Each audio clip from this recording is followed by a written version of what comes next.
মনোবীক্ষণ polyclinic, চিকিৎসার জগতে এক দশক। এখন এখানে সব বিষয়ে ডাক্তারবাবু এক ছাদের তলায়।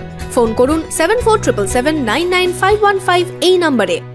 মুর্শিদাবাদ মেডিকেলে উঠে গেল জুনিয়র চিকিৎসকদের কর্মবিরতি। শুক্রবার জুনিয়র চিকিৎসকরা ঘোষণা করেন আরজিকর কাণ্ডে তিলোত্তমার বিচার চেয়ে আন্দোলন চললেও সাধারণ মানুষের স্বাস্থ্য পরিষেবার কথা ভেবে তারা কাজে ফিরেছেন। Palm aqua resort, luxury resort for quality time, near Shibpur toll plaza, Gogram Nabagram, Murshidabad. For booking call 9883035055 এবং 8001004422। অবশেষে উঠল কর্মবিরতি। শনিবার থেকেই জরুরি পরিষেবায় কাজে যোগ দিলেন জুনিয়র চিকিৎসকেরা। শনিবার সকাল থেকেই মুর্শিদাবাদ মেডিকেল কলেজ ও হাসপাতালের ওপিডিতে রোগীদের ভিড়। চিকিৎসা পরিষেবায় জুনিয়র চিকিৎসক ও সিনিয়র চিকিৎসকেরা রোগীদের পরিষেবা দিচ্ছেন। শুক্রবার জুনিয়র চিকিৎসকরা ঘোষণা করেন আরজিকর কাণ্ডে তিলোত্তমার বিচার চেয়ে আন্দোলন চললেও সাধারণ মানুষের স্বাস্থ্য পরিষেবার কথা ভেবে তারা কাজে ফিরেছেন। সেই মতোই এদিন পরিষেবা স্বাভাবিক ছন্দে ফেরে।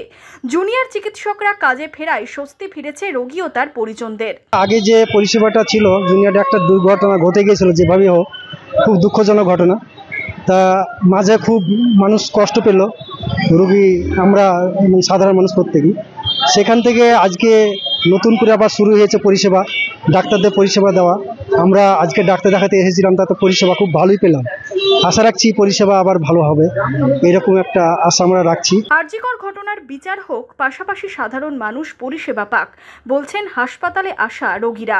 ডাক্তারি পরিষেবা সবসময়তেই ভালো, তাহলে মাঝে যে কথাগুলো হয়েছিল এটা বাজে, যে চিকিৎসা পরিষেবা দেয় না তা না, পরিষেবা খুব ভালো। অনেকদিন না জুনিয়র ডাক্তাররা বসছে, এতে আমাদের আরো সুবিধা হবে, কারণ তাড়াতাড়ি আমরা হয়তো নিয়ে আমাদের যেতে পারবো।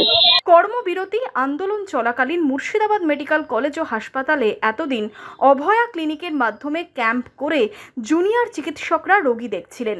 যদিও এদিন ওপিডি বিল্ডিংয়ে পুরোদমে কাজে যোগ দিলেন তারা।